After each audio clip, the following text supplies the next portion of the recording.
Hi నమస్తే అండి అందరికీ. నేను మీ సుధాని. వెల్కమ్ బ్యాక్ టు సుధా తెలుగమ్మాయి. హెల్దీ బ్రేక్ఫాస్ట్ చేయడం మనకి చాలా ఇంపార్టెంట్. అందుకే ఈరోజు వీడియోలో ఒక టేస్టీ అండ్ హెల్దీ ఆమ్లెట్ని రెసిపీని మీతో షేర్ చేయాలనుకుంటున్నానండి. అదే ఓట్స్ ఆమ్లెట్ అండి. దీన్ని మనము మార్నింగ్ బ్రేక్ఫాస్ట్ లాగా కానీ ఈవినింగ్ టైంలో స్నాక్ లాగా కానీ సర్వ్ చేసుకోవచ్చు. ఒక మంచి healthy nutrition full of meal అండి. చాలా సింపుల్గా క్విక్గా తయారు చేసుకునే రెసిపీ అండి. పిల్లలకి కాస్త హెల్దీగా వాళ్ళు ఇష్టపడి తినే విధంగా కొంచెం మనం డిఫరెంట్గా చేసి పెడితే ఈ విధంగా మీరు ఓట్స్తో ఒక్కసారి కనుక ఆమ్లెట్ చేసి మీ ఇంట్లో వాళ్ళకి సర్వ్ చేయండి. అండ్ ముఖ్యంగా ఈ రెసిపీ వెయిట్ మేనేజింగ్ రెసిపీ అండి. బాగా హెల్ప్ అవుతుంది. ఇక ఆలస్యం దేనికి, ఇక ఆలస్యం చేయకుండా ఓట్స్ ఆమ్లెట్ని ఎలా తయారు చేసుకోవాలో ఫాస్ట్గా త్వరగా చూసేద్దాం రండి. మరి ఫస్ట్ స్టవ్ పైన పాన్ పెట్టుకొని అందులోకి ఒక టేబుల్ స్పూన్ వరకు శనగపిండిని వేసుకొని ఈ శనగపిండిని లో ఫ్లేమ్లోనే 5 నిమిషాల పాటు ఫ్రై చేసుకోవాలి. ఈ శనగపిండి మాడిపోకూడదు, కలర్ కూడా మారకుండా జస్ట్ కొంచెం వేడి అయితే సరిపోతుంది. ఇలా పచ్చి వాసన పోయేంత వరకు రోస్ట్ చేసుకున్న శనగపిండిని ఒక బౌల్లోకి తీసుకొని మీరు పక్కన పెట్టేసుకోండి. ఇప్పుడు అదే ప్యాన్లోకి 2 టేబుల్ స్పూన్లు దాకా రోల్డ్ ఓట్స్ని తీసుకోవాలి. రోల్డ్ ఓట్స్ని కూడా లో ఫ్లేమ్లోనే 2-3 నిమిషాల పాటు రోస్ట్ చేసుకోవాలి. ఇలా రోస్ట్ చేసుకున్న ఓట్స్ని కూడా మిక్సీ జార్లోకి వేసుకొని కొంచెం బరగ్గా గ్రైండ్ చేసుకోవాలి. నెక్స్ట్ స్టవ్ పైన పాన్ పెట్టుకొని అందులోకి 1 టేబుల్ స్పూను ఆయిల్ వేసుకోండి. నేను ఇక్కడ ఆలివ్ ఆయిల్ వేసుకున్నానండి. ఆయిల్ హీట్ అయిన తర్వాత 1 టేబుల్ స్పూన్ క్యారెట్ ముక్కలు సన్నగా కట్ చేసుకొని వేసుకోవాలి. అలాగే ఫ్రెంచ్ బీన్స్ కూడా వేసుకోవాలి. అలాగే 1 టేబుల్ స్పూను క్యాప్సికమ్ ముక్కలు, 1 టేబుల్ స్పూను క్యాబేజీ ముక్కలు కూడా సన్నగా తరిగి వేసుకోవాలి. అలాగే బంగాళదుంప ముక్కలు కూడా సన్నగా తరిగి వేసుకోండి.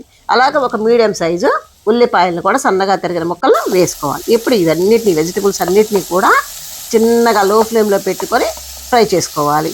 కొంచెం పచ్చివాసన పోయేంత వరకు రోస్ట్ చేసుకుంటే సరిపోతుంది. ఇప్పుడు ఇందులోకి మనము రుచికి సరిపడా సాల్ట్ని వేసుకోవాలి. జస్ట్ అంతా కలిపేసేసుకొని ఇదంతా మిక్స్ అయ్యే వరకు ఉంచి 2-3 నిమిషాల తర్వాత స్టవ్ ఆఫ్ చేసుకొని పాన్ని పక్కన పెట్టేసుకోండి. ఇప్పుడు ఇందులోకి సన్నగా కట్ చేసి పెట్టుకున్న తురుము కొత్తిమీరని 2 స్పూన్ల వరకు వేసుకోండి. అలాగే మనం గ్రైండ్ చేసి పెట్టుకున్న ఓట్స్ పౌడర్ని, రోస్ట్ చేసి పెట్టుకున్న శనగపిండిని కూడా ఇందులోనే వేసేసుకొని కలుపుకోండి. తర్వాత 1/2 టేబుల్ స్పూను పసుపు వేసుకోండి. అలాగే రుచికి సరిపడా సాల్ట్ని కూడా వేసుకోండి. ఇప్పుడు వీటన్నిటిని బాగా కలుపుకోండి.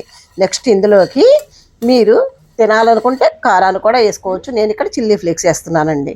అలాగే పెప్పర్ కూడా 1/2 టేబుల్ స్పూన్ వేసుకోవచ్చు. ఇప్పుడు వీటన్నిటిని బాగా కలుపుకోండి.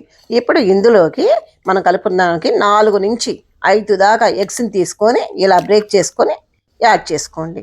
నెక్స్ట్ బేటర్ తీసుకొని అవి బాగా బీట్ చేయండి. ఇప్పుడు ఇలా నురగలాగా రావాలి. ఎంత బాగా బీట్ చేస్తే అంత ఫ్లఫీగా మనకు ఆమ్లెట్ అనేది రెడీ అవుతుంది. బీట్ చేసుకున్న తర్వాత ఇప్పుడు స్టవ్ పైన పాన్ పెట్టుకోవాలి.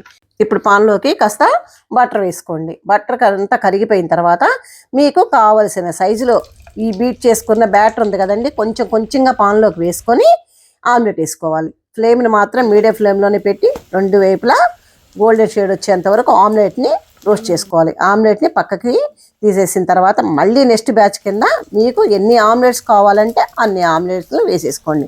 అంతేనండి, చాలా ఈజీగా న్యూట్రిషన్ఫుల్గా బ్రేక్ఫాస్ట్ అయితే రెడీ అయిందండి. బ్రేక్ఫాస్ట్కైనా ఈవినింగ్ స్నాక్ అయినా కొంచెం స్పెషల్గా అయినా హెల్దీ వేలో చేయాలనుకుంటే ఈ ఓట్స్ ఆమ్లెట్ని మాత్రం తప్పకుండా ట్రై చేయండి. ట్రై చేసి టేస్ట్ చేశాక మీ ఫీడ్బ్యాక్ని నాతో షేర్ చేయడం మాత్రం మర్చిపోవద్దు. ఈ వీడియో నచ్చితే లైక్ చేయండి, మీ ఫ్రెండ్స్కి రిలేటివ్స్కి షేర్ చేయండి. మరెన్నో టేస్టీ సింపుల్ రెసిపీస్ కోసం సుధా తెలుగమ్మాయి ఛానల్ని సబ్స్క్రైబ్ చేసుకోండి. Thanks for watching. Bye bye.